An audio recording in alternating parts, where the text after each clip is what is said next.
On this episode of the End of Tourism podcast.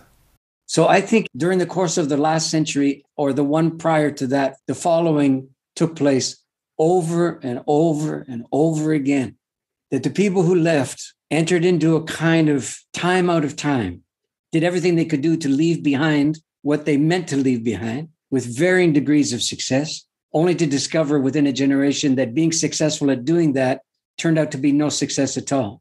Turned out to be another kind of poverty that you'd never had when you were in the old country.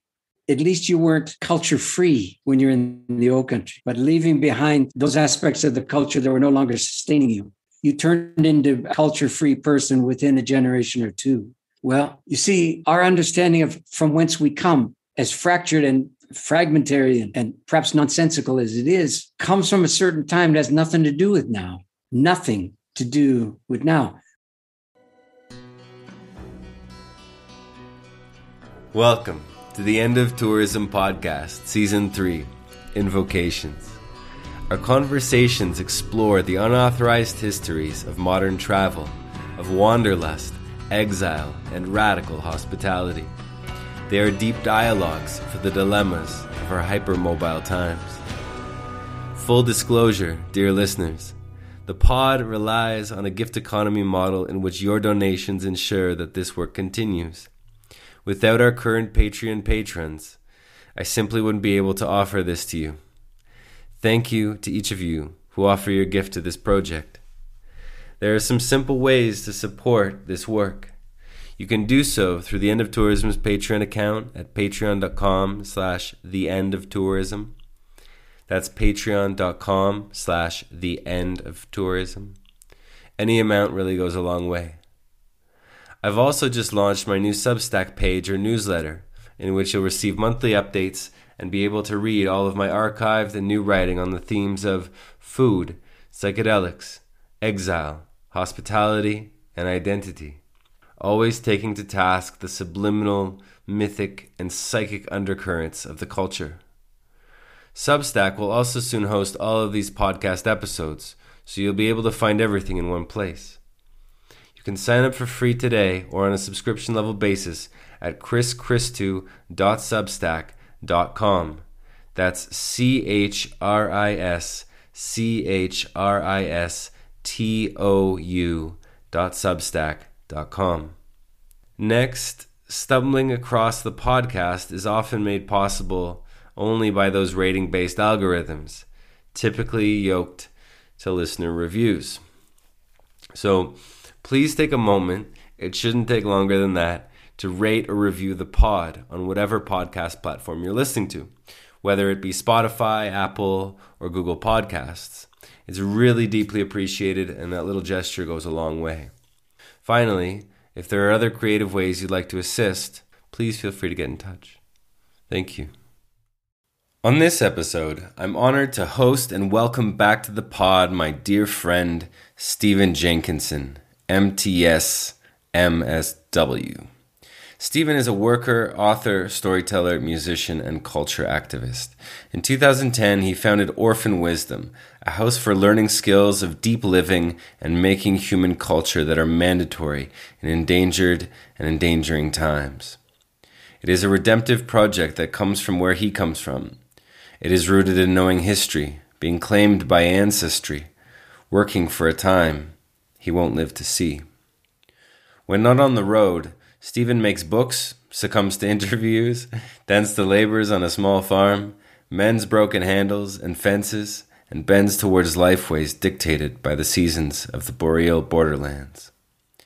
In this episode, we discuss wintering and going without, the ominous old country, being more European than the Europeans, what it means to love a place, the axis of the world and the local numinous, the towering order of staying home.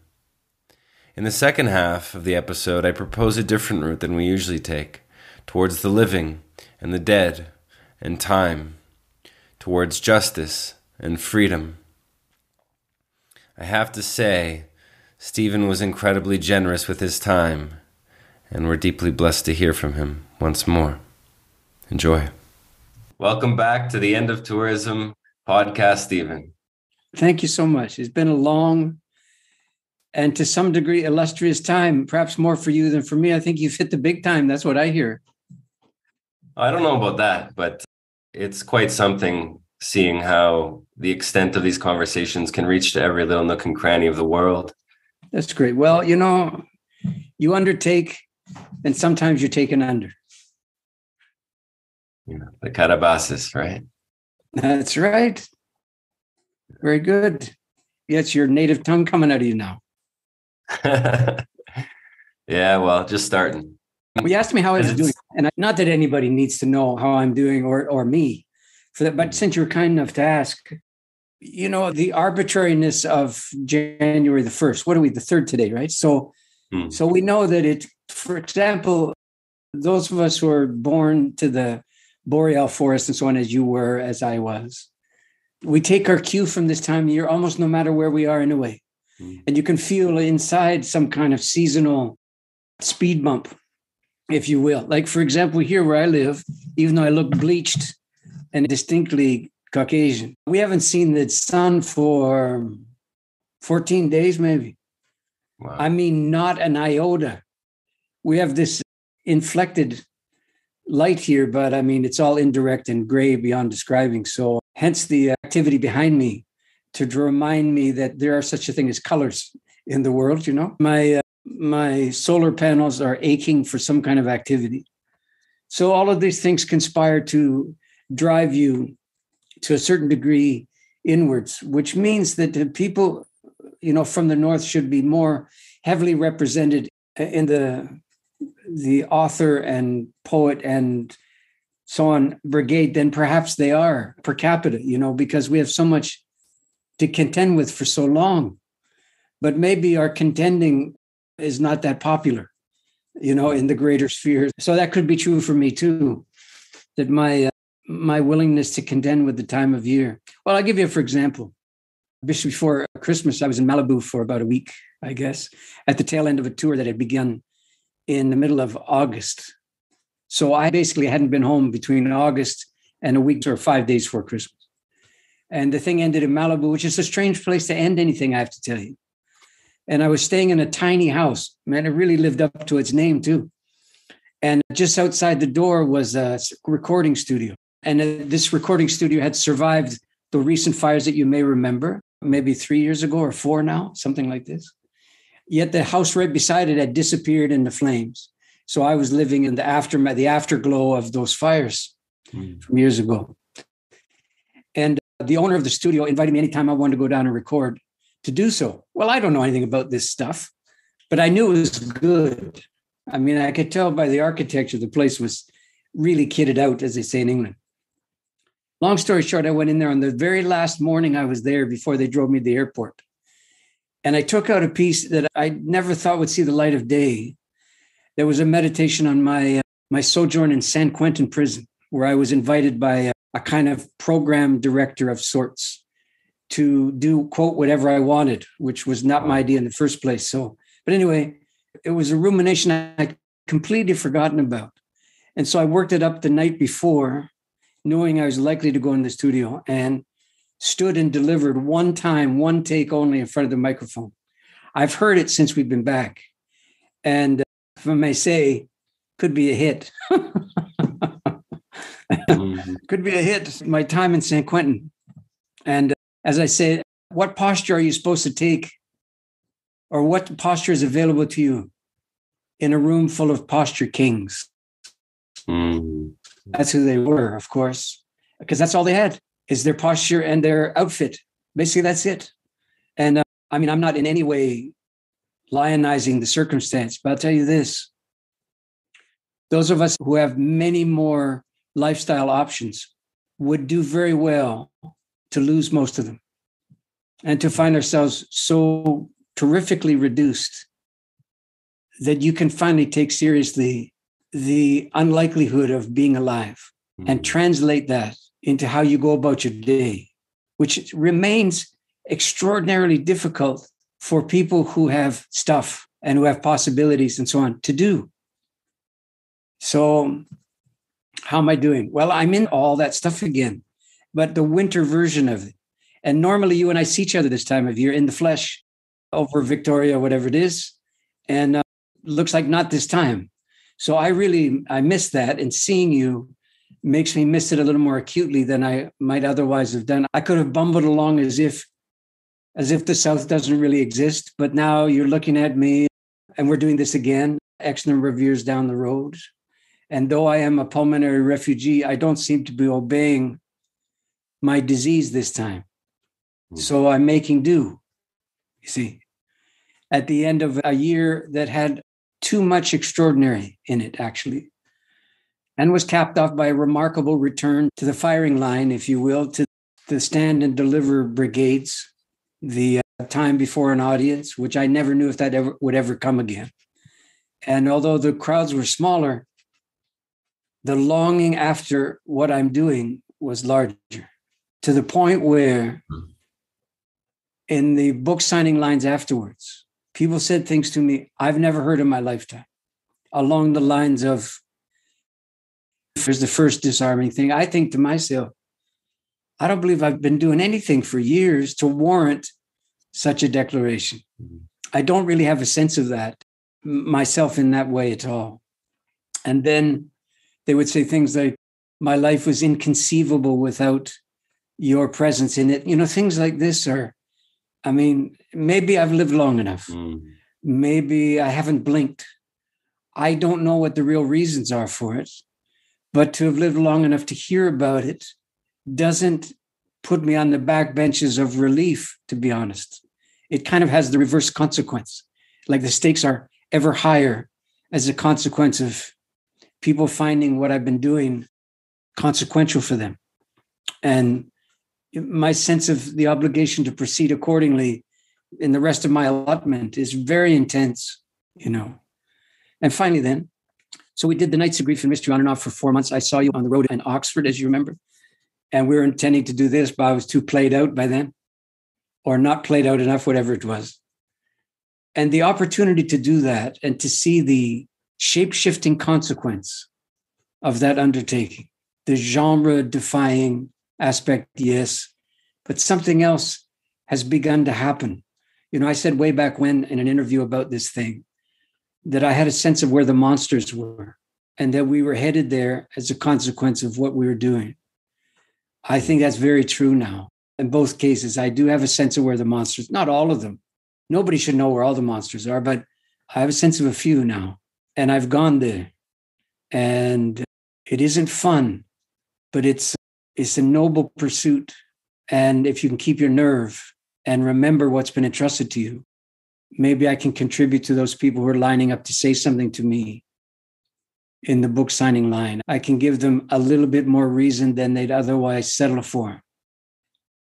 So, lucky me. How about you? It reminds me, you know, having these, I'd say, sobering conversations with friends here, and as well in the context of the Orphan Wisdom School about the wake of consequence and any kind of considerable consequence that we have on the world, the results of which we probably will never see in our lifetimes, right? And to hear you speak of this, to be able to live long enough to see that happen is a blessing, and probably pretty rare, I imagine, given the circumstances. Yeah. And it probably speaks to what you've put yourself to and how you've put yourself to it over the years. No? Timing is good, you know. If you can pull off timing, you can do almost anything else, it seems to me. I've often referred to timing as God's middle name. Sometimes it looks like God's middle finger, but it's usually God's middle name. Yeah. I remember that. I've remembered that quite a bit over the last few years. And I think the middle finger stood long enough that I could finally start to braille the middle name a little bit. So that's what's been coming upon my days, I think. It's little blessings here and there, right? Yeah. That's So, the scale of the blessing that we can take. The small blessings are all we can manage, really. The large blessing, they're there for the pros, man. Yeah. And a friend of ours the other day, we were talking about blessings, a mutual friend of ours. And he said, oh yeah, the blessings and the curses, one and the same most of the time. So maybe the big ones are the ones we don't have the chassis, as you might say, to be able to gather in a good way. Yeah. I have a piece in the show. It's been a while since I did it now, but as I remember, it's a piece called Still that I did for a film. Most of it didn't get used in the film. It turned into a wonderful piece for the show, I think. It's a meditation literally on stillness, but there's other things that come in as a way of trying to contend with why stillness is so hard to pull off. And somewhere in there, I say, you play for clarity and you get it, and it's too much. And so you pray for mercy instead, and you get it, and it's not enough. And so you pray for clarity instead, and you get it, and man, it's too much. So you pray for mercy instead, and you get it, and it's never enough.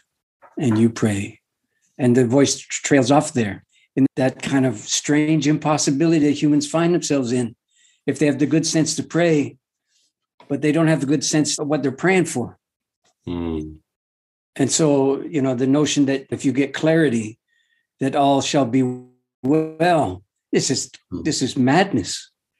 It is. There's a reason that people don't spend a long time in the basement of their lives, in the foundation parts, in the oldest parts. There's reasons for that.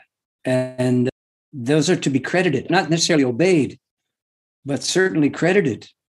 And the people who are lining up to trade their hard-earned money for a weekend in the country so that they can see themselves, and banking on the idea that seeing more of yourself is bound to just cash out. I mean, there's a reason you haven't up until now, and the reasons are not all delusion. So with that caveat in mind, what shall we talk about? Well, I haven't written this down, this particular question. I don't know if it's a question as much as a continuation of what you were just mentioning, but then this notion of the basement of our lives, and, not to use the term in a negative manner, but I've been thinking a lot about, where I live at this time, and a lot of people arriving from the north, and most people trying to get as far away from the winter as possible, and wondering about winter as a kind of basement underworld of the seasons, and that there's that same kind of, not inability, but perhaps for lack of exercise, for lack of exposure to the winter, and not just to the cold, but outside of urban environments, and to what that might hold and teach us in the ways that perhaps boreal people ancestrally, and perhaps even still today, understood on a deeper level.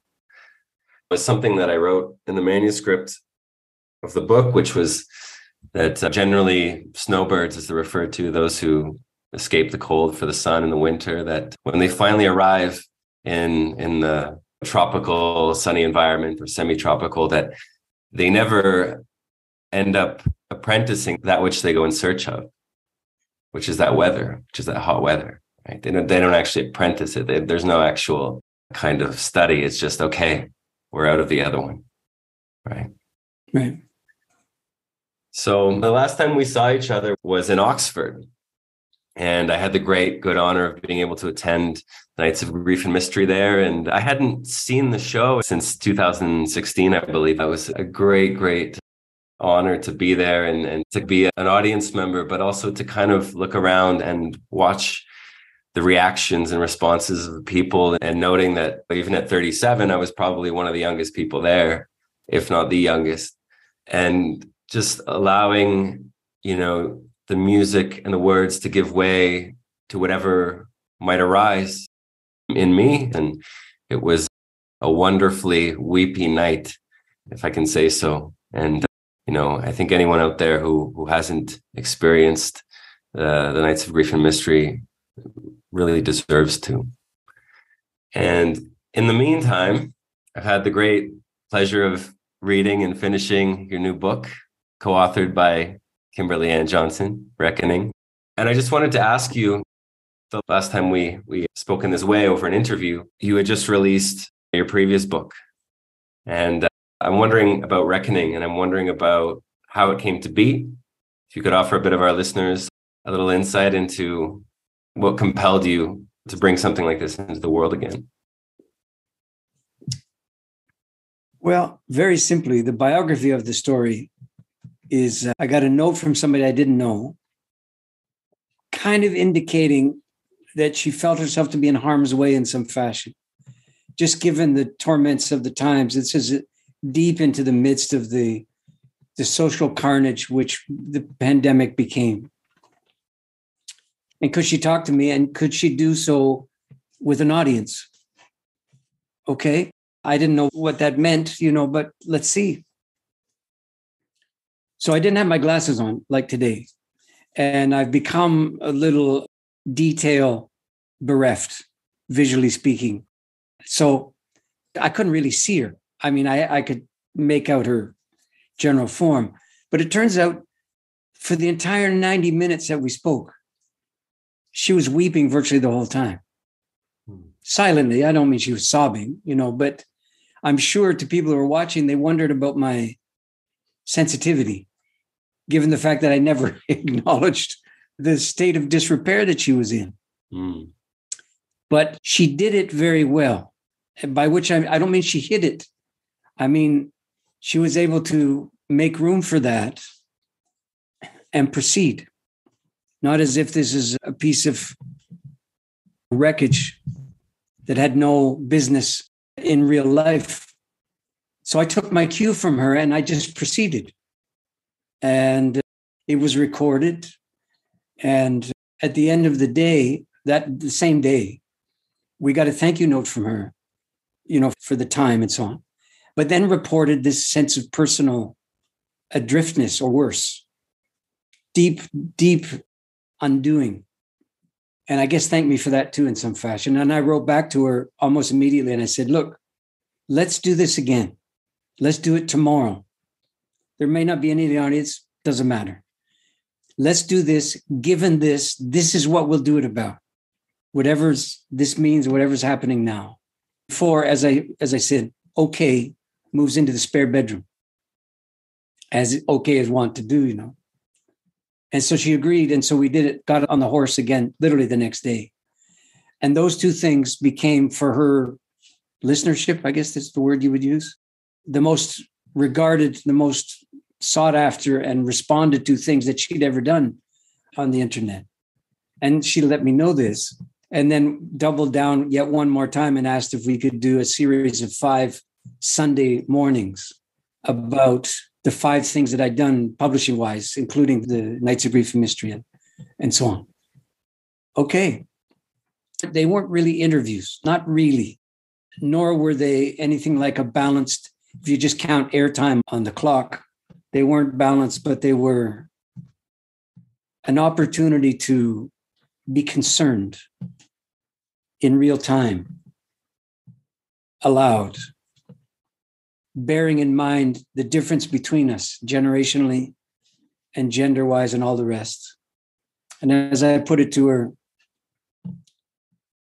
so here we are, an older man, not yet old, and a younger woman, no longer young, which seemed, besides being accurate in every way, there's something very evocative about that arrangement.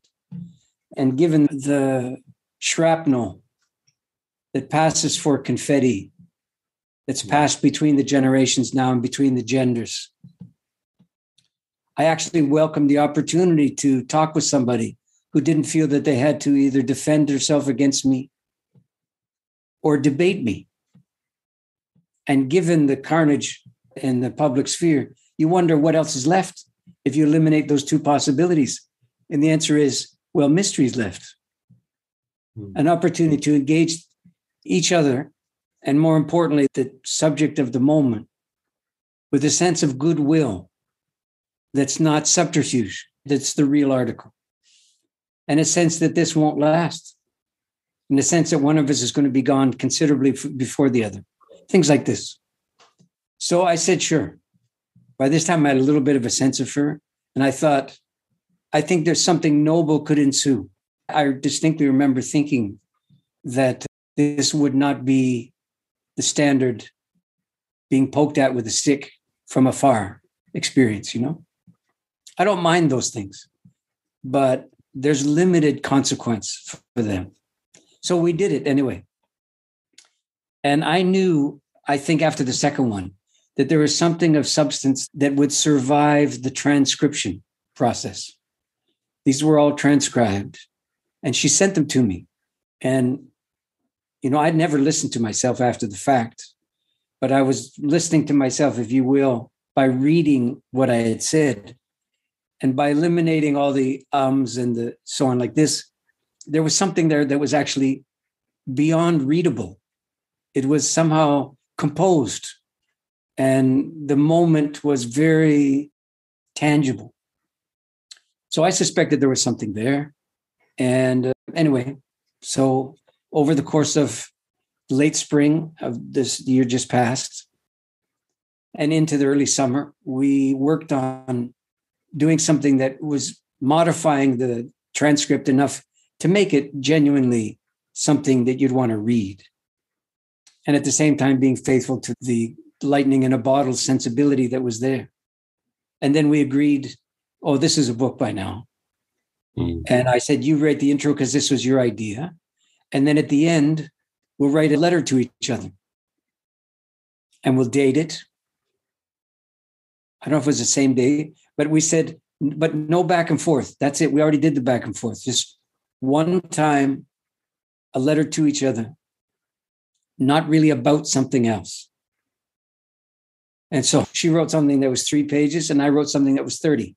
And we sent it at the same time. So there was no modification. And I referred to these two things at the end as blessings. But you remember from our time in the school, blessing doesn't mean approval. Blessing doesn't mean Nomine Patris Spiritus Sancti, Amen. It doesn't mean that. The word blessing comes from bloodying, and it means the letting of blood for the off chance that something redemptive can accompany the desanguination. And I think that's what happened. So it was easy for me to get behind it. It's been a whole other event, though, since then, that we've appeared together on behalf of the book, might say, or an account of the book, or with the book to blame. And we've done maybe 7 or 8 nights, I guess, kind of all over the continent. And something else happens there. I'm not in the audience, so I'm not the most reliable of the thing. But I can tell you this, there's a consequence that's a real-time consequence of the two of us being there and standing and delivering with utterly no preparation, with no sense of what the other person is going to ask. So there's no setups, there's no softballs, it's a very unusual something that's agreed to come because we've agreed to stay there. So that's how it happened. And that's what's happening with it now. Yeah, well, it's an incredible text. And I'll make sure that the link for the Orphan Wisdom page is online so that our listeners can buy it, and as well the events that you two have coming up in the new year as well. Thank you. So returning to Oxford momentarily, that was the beginning of a long trip for me. And in fact, the first trip that I had done like that in the better part of a decade, maybe 8 or 9 years. And it was the first time I was heading to certain places, specifically in Europe and the UK, to lay offerings for my dead. And throughout the trip, I had come to this question of the old country, that term that constantly came up in my childhood. And, it was growing up in Toronto, sitting around family dinner tables around Christmas and Easter and Thanksgiving, etc. The same stories of the old country were told over and over and over again. My father and my uncle, who had left when they were, I think, 8 and 10 respectively, from the old country to Canada. And my grandfather and my grandmother and the aunts and uncles as well, telling these stories of the sheeps and the chickens and the pigs and the trouble, but the trouble that children make, not the real trouble that actually befell them as a way of needing to leave that place. And so Actually, the last trip that I made, so some 8 or 9 years ago, was to the old country for the first time. And I had all these ideas going in. I was going to arrive on a Sunday afternoon around 11 or noon, and everyone would be flowing out of the churches, and the smell of my grandparents' cooking would be wafting from all the homes, and everyone would be in their Sunday best and with their local sense of hospitality. And I arrived via taxi, and there were 3 churches, if you can believe this, in a small village. But the thing is that none of them were open. There were no services. And in fact, the majority of the buildings, I'd say probably the vast majority, there wasn't that many, it's a small village, but the vast majority of the buildings in the village were abandoned and boarded up. And so, it was a very short trip. I didn't have much time to spend there, just, more or less a day or two with the last remaining grandmother or baba of the family there. And she didn't speak any English and I didn't speak any Greek or Macedonian. So it was mostly just sharing photos. And so that was a bit of a wake-up call, kind of decontextualized, right? Still without having any idea of the history and the persecution and all those things. And so over the last 8 years, I've had a great amount of time to consider it and to reflect upon it, to know a little bit more about the histories. And so there's this notion as well about going to these places and remembering them as the old country. But for the people that still live there, these few elders and farmers, there's not really any old country about it in the sense that I consider it to be, or in the sense that many, North Americans, for example, consider Europe the old country to be. Yeah. And so I guess my question for you is, what do you think the consequences of ancestral immigration, specifically in the form of exile, have on our contemporary understandings of time? What might having the lived memory, or even just the rumor of the lived memory of the old country, do to our understandings of time? Well, let's start with wondering, taking the same question and inflecting it just a bit to wonder what us having an understanding of the old country does to the old country. And let's imagine that all the consequences just don't flow one way. Just as it's important to remember that when you invoke ancestry, it's really important to bear in mind that all the consequences and all the influences and all the darings do and there, but for the grace of God, go I kind of stuff, it goes in more than one direction. And it doesn't stay within the lines, if you know what I mean. Yeah. So you could see it, maybe, what you having an old country to return to, never having been there. Is that true? You'd never been there before, just as an infant or what? No, not before the trip 8 years ago. Okay, right. So can you imagine what being looked at like that might do to you? Are you a museum piece? Are you a relic? Are you something that was but no longer is? Are you somebody's frozen in time memory? Are you a sepia photograph sitting there in your living room, in your wicker chair?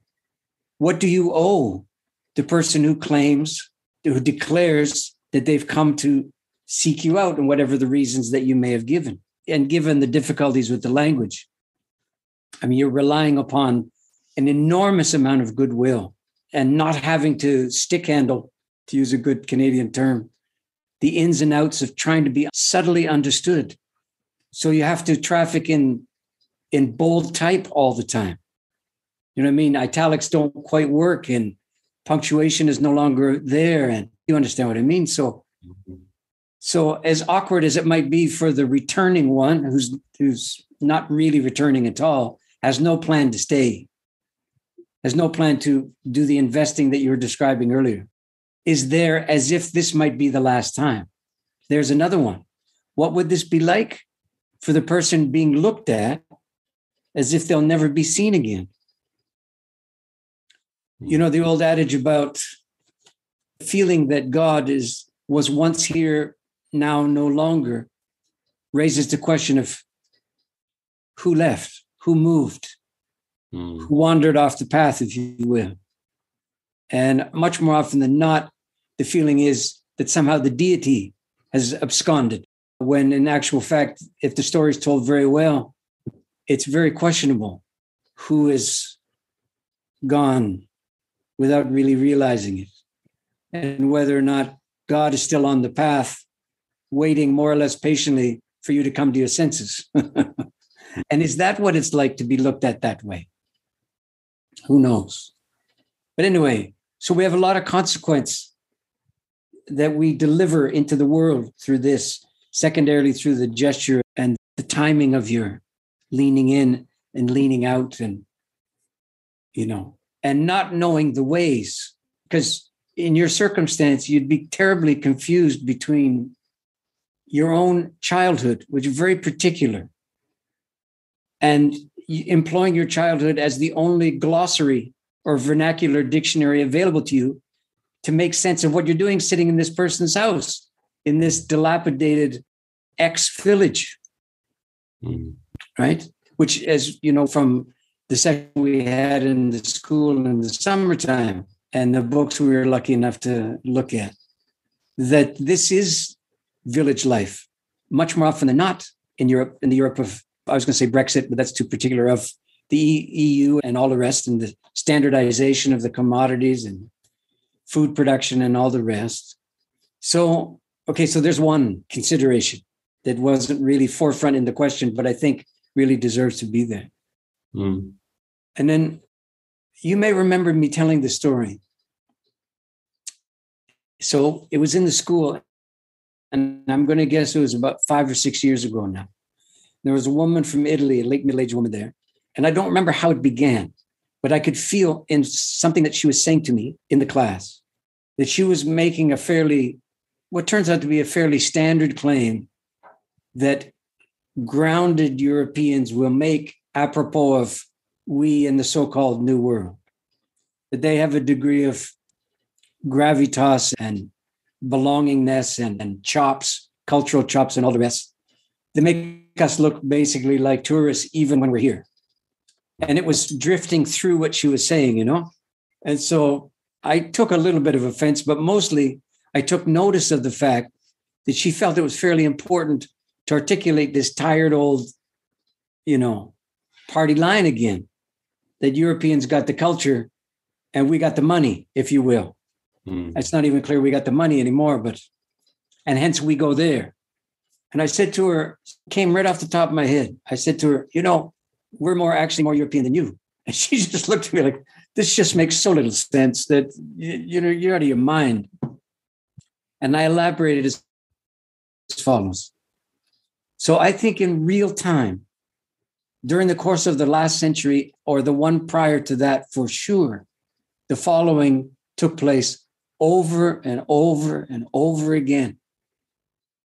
That the people who left entered into a kind of time out of time, did everything they could do to leave behind what they meant to leave behind with varying degrees of success, only to discover within a generation that being successful at doing that turned out to be no success at all, turned out to be another kind of poverty that you'd never had when you were in the old country. At least you weren't culture free when you're in the old country, but leaving behind those aspects of the culture that were no longer sustaining you.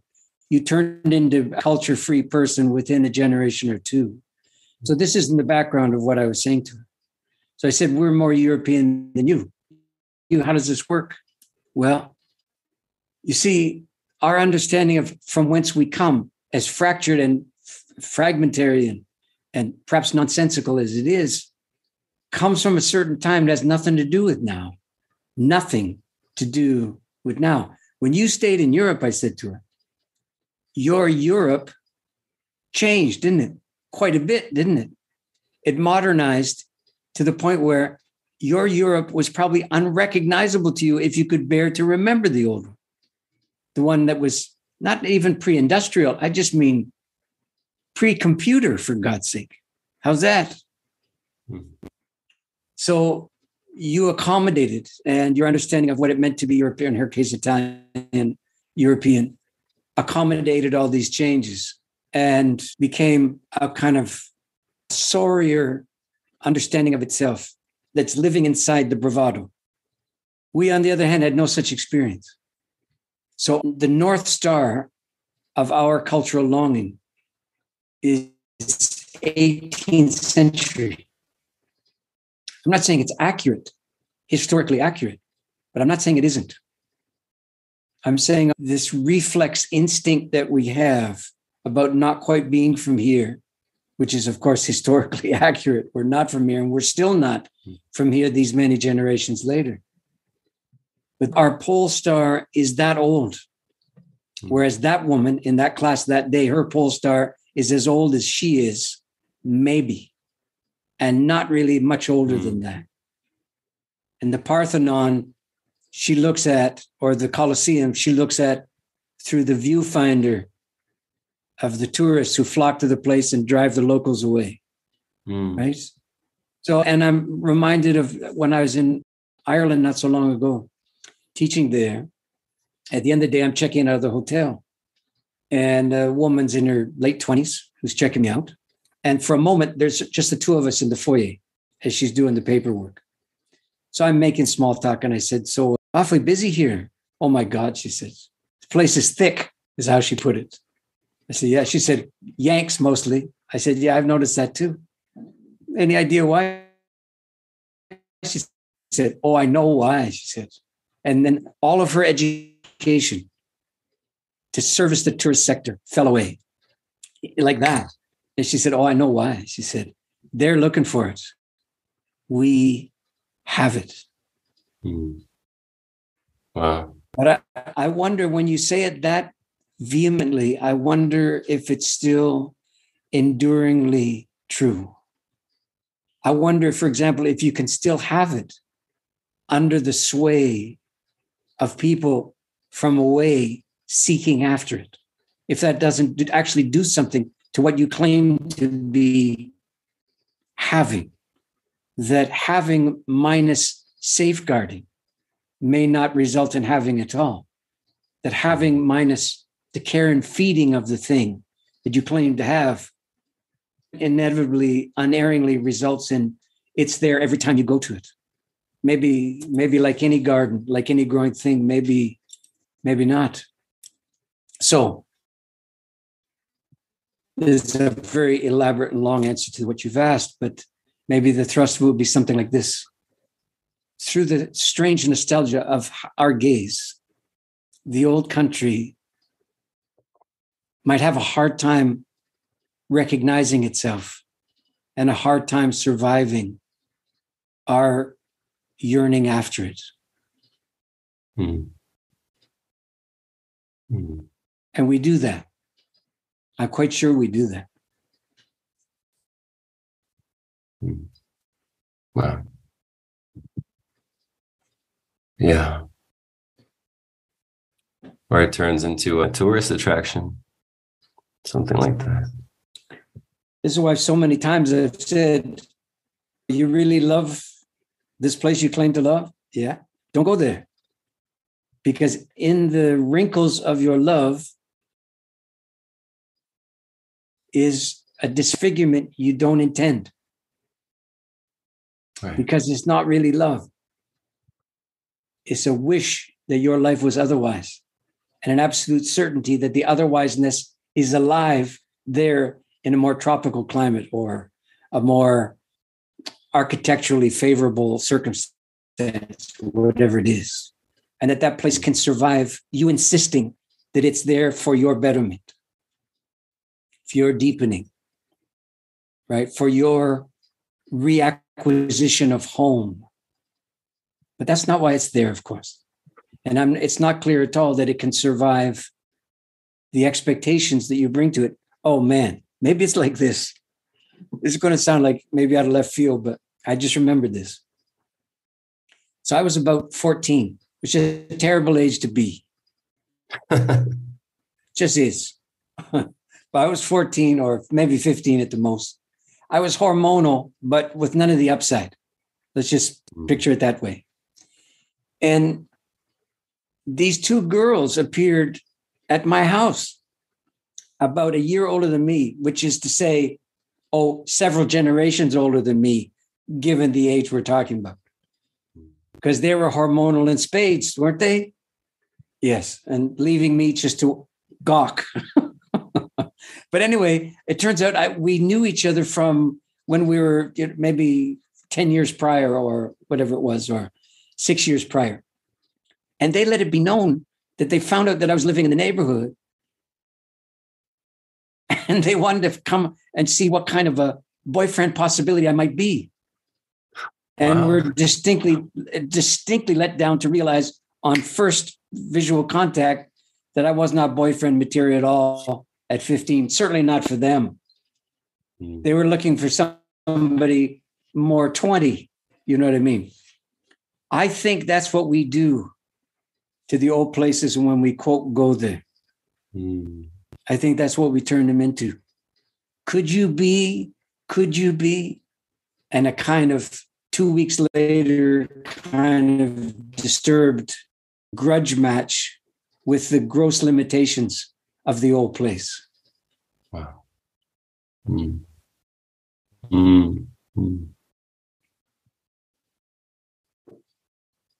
Well, this question of consequence that we have on other places has surprisingly been received, even well received by a lot of the listeners of the pod. And in fact, I've been having a conversation with one of our listeners who has stayed, basically, while everyone else has gone. And not to say moved, just to say traveled or toured. And so I invited her to write out a question for you in this regard. Okay. And so we have a question from one of our listeners. April is her name. So she's been following along for a while now and generally become rather undone by the realities of tourism in our time and in her place. And so April's a new mother, and among her friends, she tells me is the only one who is staying home while the kind of seasonal tourist boom sends people away from where she lives. Yeah. And so she preempts her question with a bit of reflection. She says, people spend their off time and vacations traveling rather than hunkering down in the places they live with the people they hardly see when they are working too hard to have the time to connect. And somehow that all seems normal these days. Like, why wouldn't you travel several times a year on every break from school or work and over every holiday instead of staying the heck at home? It appears that staying home is now viewed as strange or boring or entirely unfathomable. And so our question to you is this: what do we do with all of this awareness when we clearly do not live in a time where people care about staying in one place?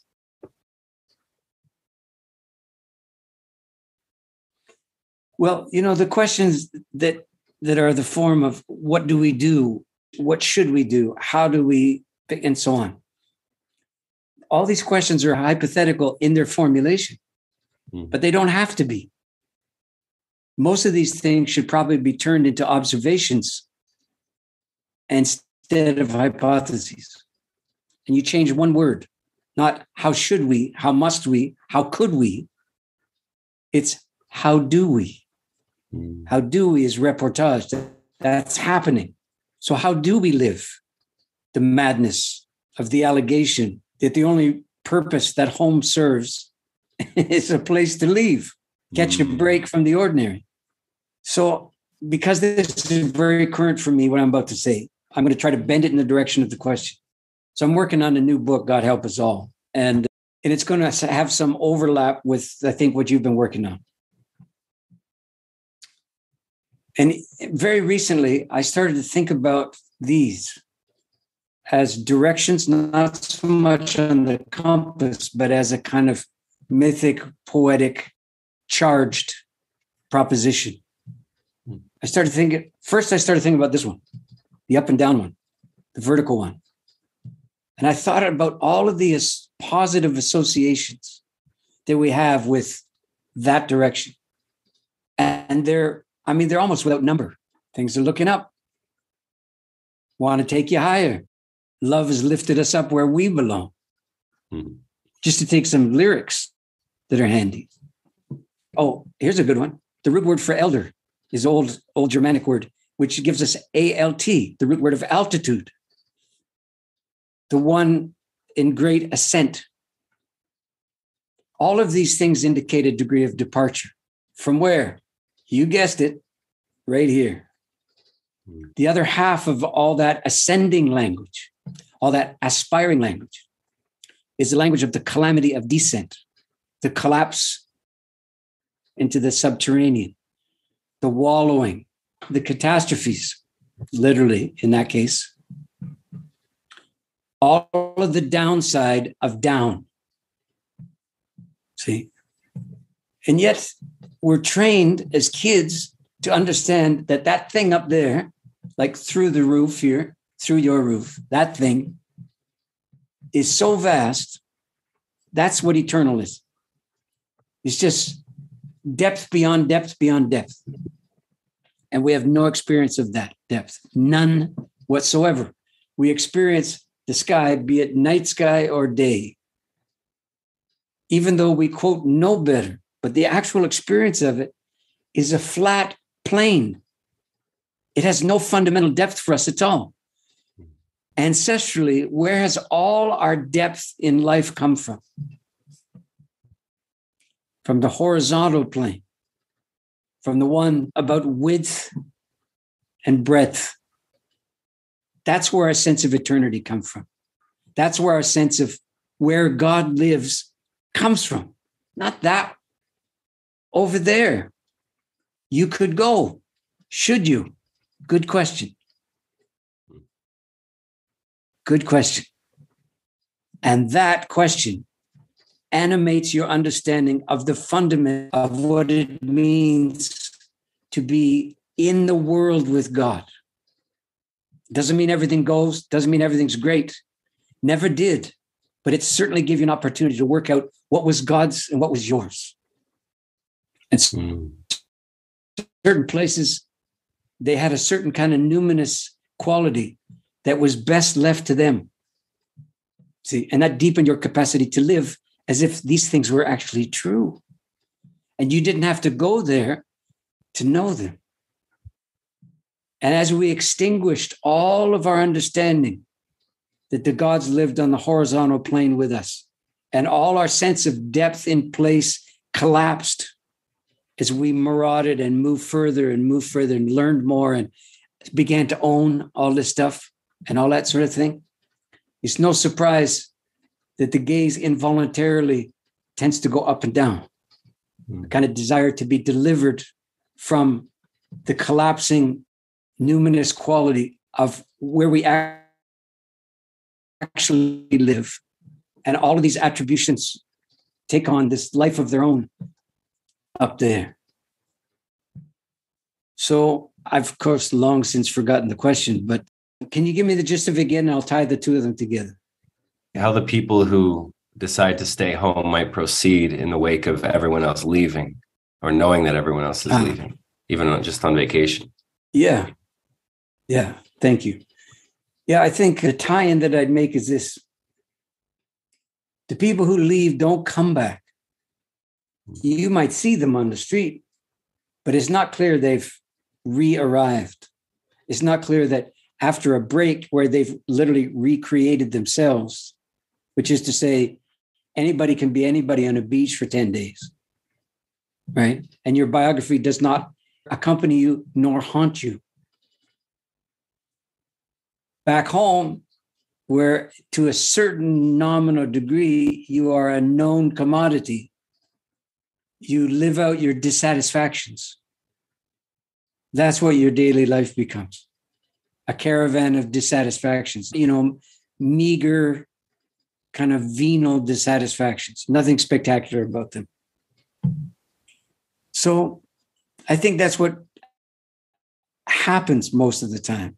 That's what, the idea that you're going for a vacation so you can reacquire your zest for the grind. I don't think it works that way. You don't come back saying, yeah, let's get back to the office, man. I can hardly wait. Now I'm, ready to go. I've seen the other side, and I've realized how lucky I am. Is that what happens when tourists from our part of the world venture forward? Do we come back with a renewed sense of our giddy good fortune at what our ancestors did to come here? I don't think so. That's not what I hear, I should say. I hear a deepening sense of dissatisfaction with the way it is, and a collapsed understanding that you could actually make a go of it over there.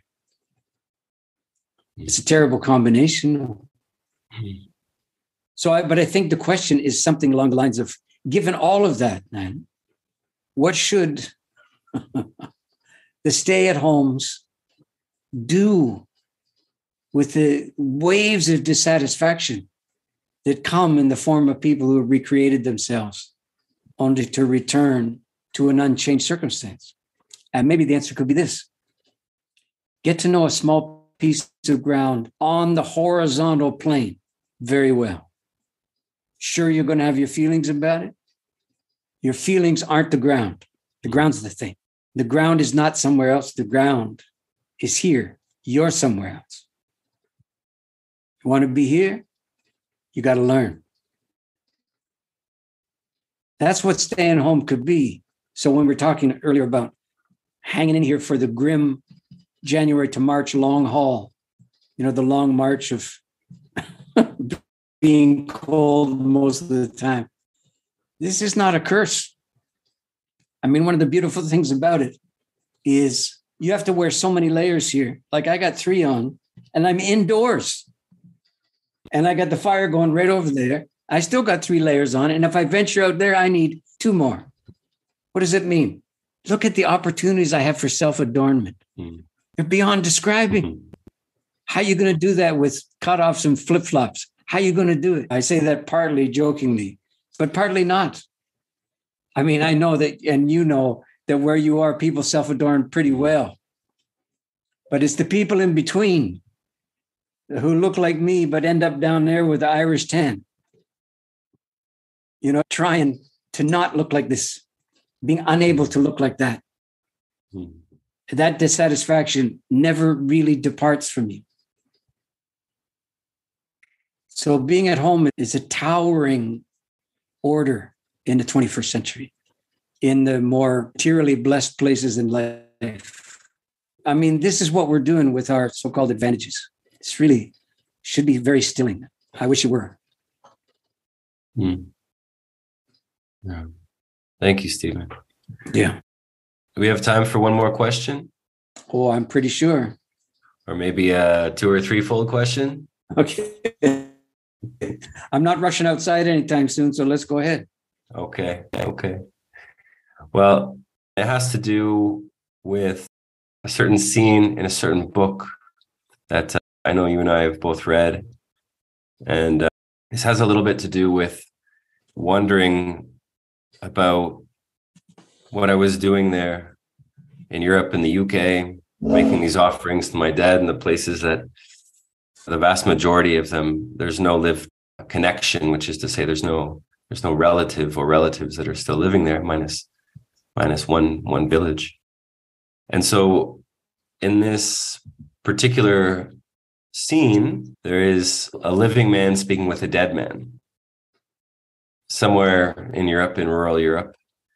And together they speak about the Nazis who escaped prosecution after the war and went to the Argentine, quote, living off the fat of the pampas. In the scene, the living man laments the fugitivity, the lack of justice, and the dead man responds that, quote, justice will be done when the living know what the dead suffered. And the narrator tells us that the dead man, quote, said this without a trace of bitterness in his voice, as if he had all the patience in the world. Now, this scene, these lines arrive on my eyes and my mind and my ears as a kind of quantum knot that evades most of my attempts to unknot it. And so I'm wondering if, in the time that we have together, you'd be willing to kind of unpack and braille this moment between the living man and the dead man. Essentially, within the story, two men of the same village, separated by war and migration, and eventually reunited. And so there's a few things there.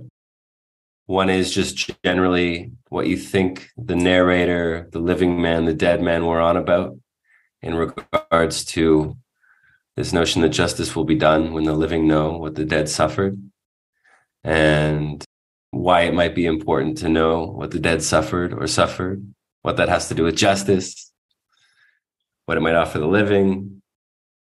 I mean, for me, there's just so much there. And so I would love to listen anyways, and to contend with how that arrives and your end. Well, I didn't go to any of those as my first response while you were formulating the question and telling me the background from the novel. I went to the experience of time that informs the inflection about justice, about knowing, about living and dead. There's an understanding of time that the narrator cops to without acknowledging. Mm. The narrator, as best as I can understand it, is talking about the future, the time when the living will know what the dead suffered. Justice is in the future. Mm. That's the transaction of the narrator. It's not clear to me that it is what the dead man was saying, because I'm not persuaded that the dead have a future. Mm. I'm not persuaded the living do either, but certainly not the dead. Right? If future is stuff that hasn't happened yet, it's very unclear if there is such a thing. I mean, the people who are doing the reincarnation work, on the other side of the world, they would be very persuaded, I think, in the matter of future, that there's no such thing if future means the novel. So we could imagine then that the living man and the dead man might sound like they're talking using the same words, but they're not saying the same thing. They're not inhabiting the same place. It's not clear, for example, that the living man could even understand what the dead man is saying. Mm. And the narrator may not be helping too much. But there's another person. That's the writer. Mm. And so I'm sitting here wondering, for example, so many writers, they take an idea and then go in search of characters that they can drape the ideas upon. So the idea can have some kind of momentum and, a sense of storiedness that as an idea doesn't have. And usually these things are doomed, because you can smell that the idea is just swarming the characters or muffling them, or has been palliated by them. That's the literal meaning of to palliate. It means to cloak or shroud. Mm. So an idea-driven rendering in a novel is a terrible thing to do to paper and to do to your time. But I mean, it's not that uncommon, of course. If, on the other hand, we could countenance the real possibility that the narrator is floating this thing out in order to undo it in some fashion, that's a wondrous thing to contemplate. He's not saying, watch me do this. If it's a he, I'm not sure. But the author may be employing all of this to try to have some consequence about the nature of our understanding of time that insists that the dead are in the past. Mm. So let's credit the distinct maybe that he or she is mindful this way and has put this vast architecture of maybe into the water and pushed, and then watched how the weather of the reading prevails upon it. Yeah. Okay, so that's the overarching, my first response as I was listening to you playing it out. And then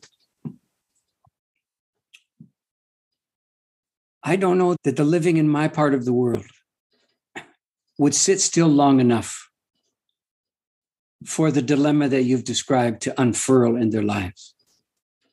Generally speaking, some real misfortune has to come around to make a question like this a question, a real something that's deserving of your attention, that should occupy your ordinary day.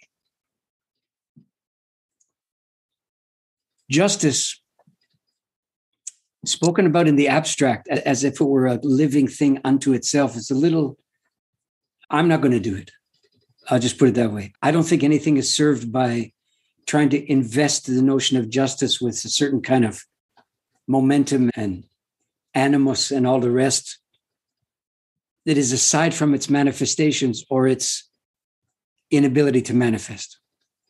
I think that's where the nature of justice is to be found, in the struggles of articulation, not as some kind of, Greek philosophy, pure ideal.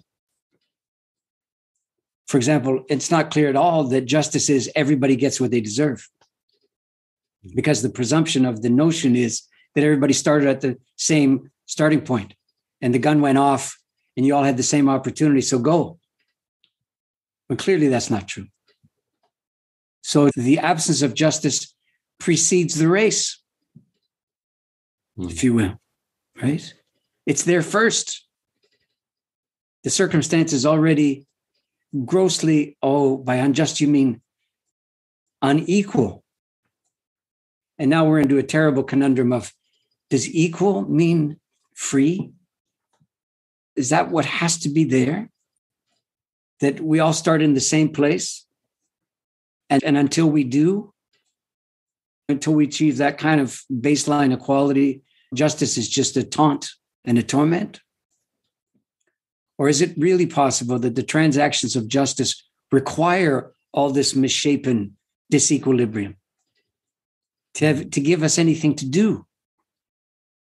Justice, it seems to me, to be work, first of all. It's work. It's the work of making a life in the teeth of the storm of the things you had no choice about. And so there's a kinship to me between justice and freedom, human freedom, that is. And it seems to me human freedom is best understood as the circumstance remains the same. You change. You proceed otherwise, even though there's nothing in the circumstance that whispers to you that there's merit in doing so. That's the work I'm talking about. The work of proceeding justly is a different order of undertaking than debating the nature of a just circumstance or society.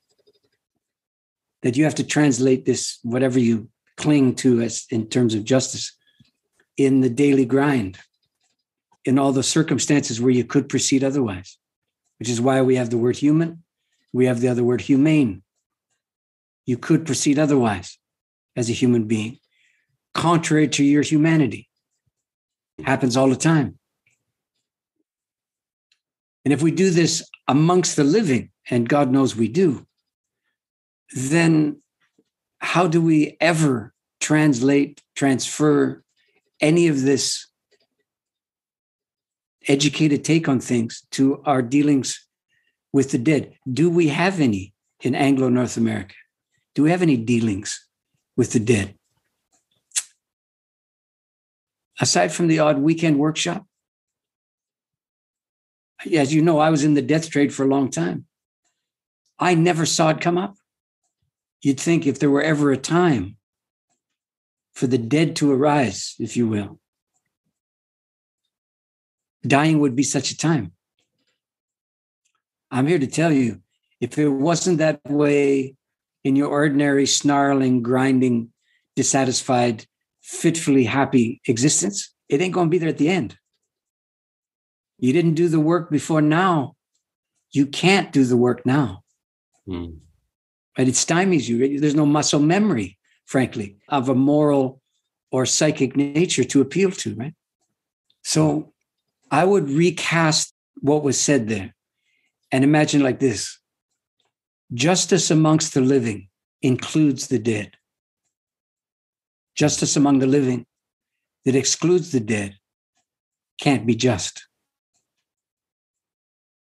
So it's not entirely clear to me at all that knowing what the dead suffered is somehow the superhighway to justice.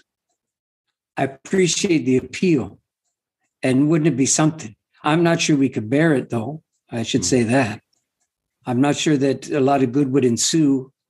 If anything, could it not ignite, 40 or 50 Ukraines and Crimeas to knowing what suffering the dead endured? But we could hold up for this possibility nonetheless. That knowing the suffering of those who came before us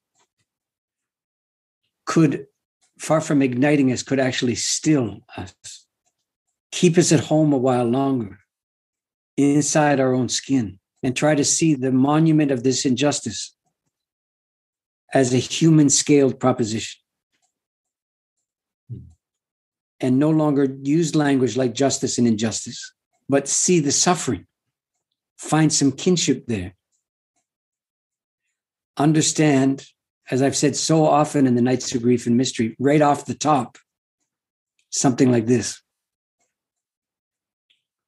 Oh my God, it's been so long since I said it. I think the gist of it is, so the dead,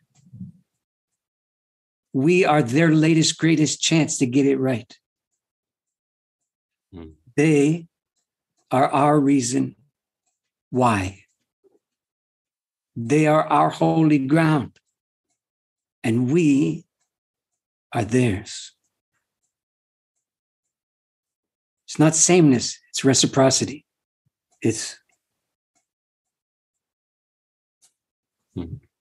Anyway, that's the beginning.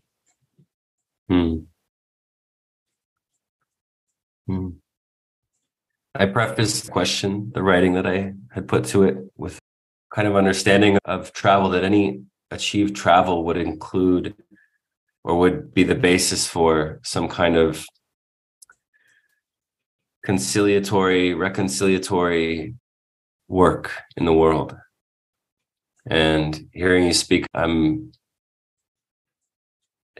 going beyond this question of must we travel, must we move, that, and also via these question of the axes, that same travel, that same conciliation and reconciliation could happen in a downward trajectory over time, using our days in our places, as you said, to know a piece of land as a way of honoring that relationship, that reciprocity that you're mentioning. Maybe. Well, God help us all. We don't have all the same work, It's important when we begin to craft spandex solutions for things like this. Maybe if we it doesn't matter what you say after that. You got the Gore-Tex out, right? And one size fits all of a sudden. So let's leave open the real possibility that there's different kinds of work to be undertaken, that you don't get to do them all, that you have no obligation to be the Noam Chomsky of life, You don't have to know everything. You don't have to occupy all the places. You don't have to put the hats on, take them off, to another one, take it off, so on. Change your skin,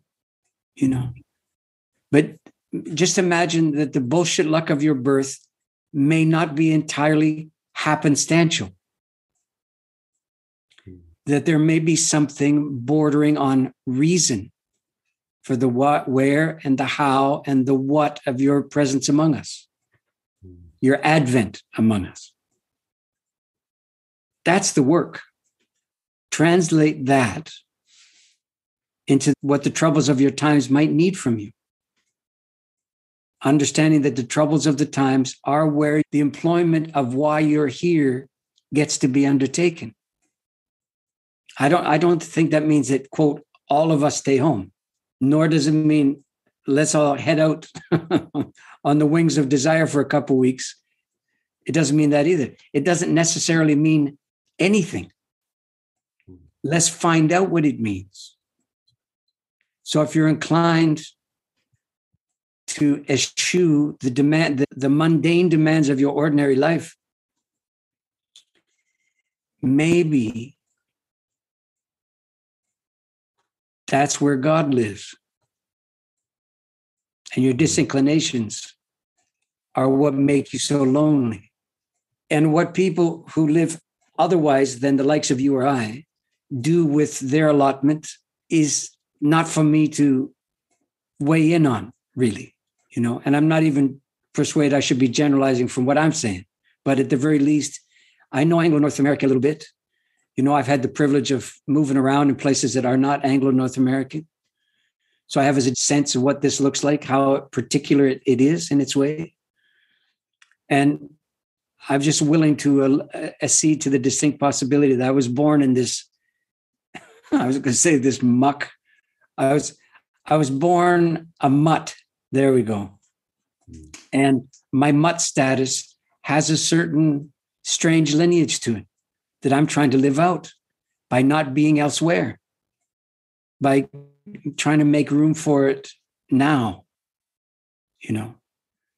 And sometimes I do that by discovering what this isn't. But mostly I do that by discovering what this is. And that's why I say that the Orphan Wisdom School is really the unauthorized history of this thing called America. That's the Anglo-North American inflection that I'm describing here, right? So P.S., maybe a month ago or so, I read in an unguarded moment. So if you have an unguarded moment, don't press send. Just don't. But anyway, I did. So it turned into a newsletter. And as best I remember, the first line went like this. I'm often asked whether it troubles me that quote, and I put quote marks there, people of color, and then I put bracket, not my term for it, bracket, don't typically come to things that I do. My answer is, not at all. My hope for them is that they have their own, or they should, or if there's any justice or mercy, they do. And that there's no obligation that it comes upon me to instantly, viably translate to anything that their lives let them in for. And for my trouble, I got some correspondents that accused me of being a segregationist. So, I mean, I'm saying the same thing about staying here, going away. I don't know what everybody should do, man. There's too many everybody's to have any opinion about it. I'm stymied by that, I don't know. And the older I get, the fewer opinions I have. If I last much longer, there'll be almost nothing to say of an opinion nature. And working in the death trade burned most of them out of me too. So all I'm left with is a kind of inclination to observe the state of affairs as best as I can figure it out. And go very easy on the globalizing instinct that would prescribe a solution to a problem that's not global. I mean, global is like human. There's no such thing as it's just these. They're just humans. There's no humanity. There's just humans. And there's no globe. There's just these little increments of the horizontal plane, disturbed occasionally by the allegation of this kind of axis, of the vertical axis. I mean, there's a reason that the word vertigo comes from the word vertical. There's a reason, right? Yeah.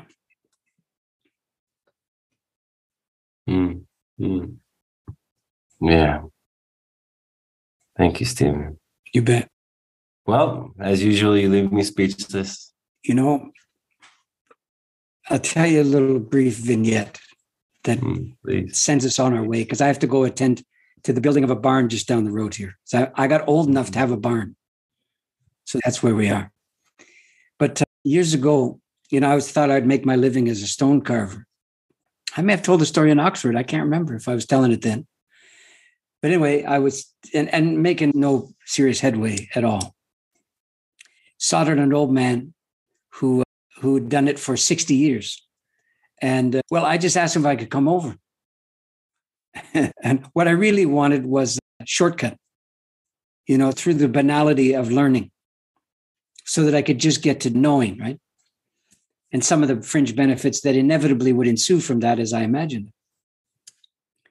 And his first response was to say, "Do you work every day?" Now, I knew what the right answer was. I knew what the factually correct answer was. And I didn't have either one of them at my fingertips. So I treaded water and I said, "I think about it every day." Every day. Oh, he said, "You think about it." Well, he said, "You call me back when you do it every day." Click. Right? So that was my first encounter with the real thing, stone carving wise.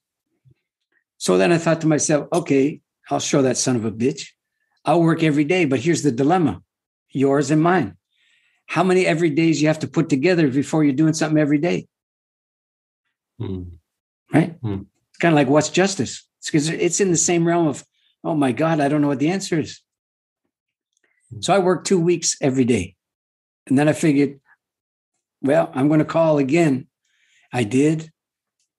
And I said, and he said, "I know who it is." I said, okay, well, anyway, it's only been 2 weeks, but I'm going to keep doing it too. But I'm hoping, this is good enough for me to come over. He said, okay. He said, but we're going to strike a deal right now. And here's the deal.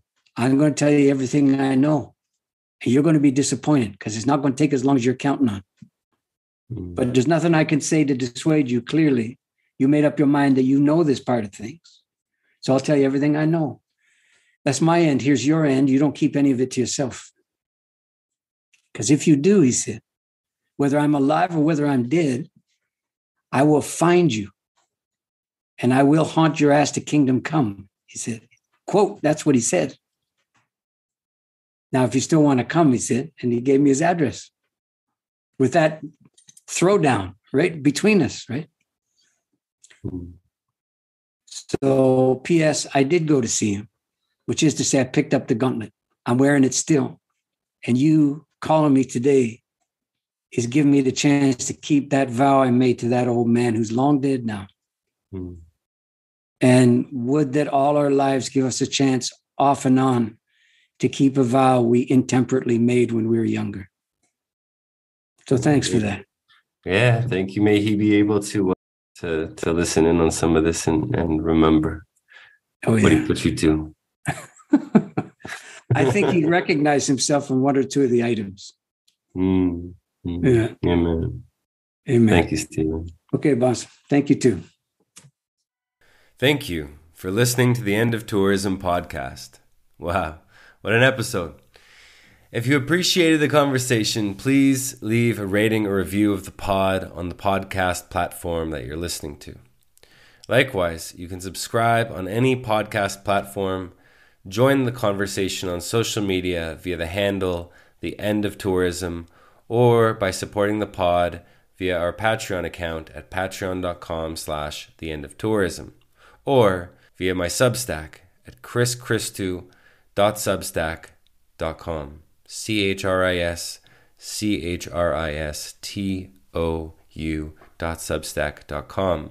Through your donations in this gift economy, we ensure that the podcast persists advertisement and commercial free and without a paywall, ensuring that everyone can listen so that we don't have to resort to tiers or memberships. Lastly, a deep bow to Stephen Jenkinson and Natalie Roy for their continued support and friendship. Until next time, farewell, friends.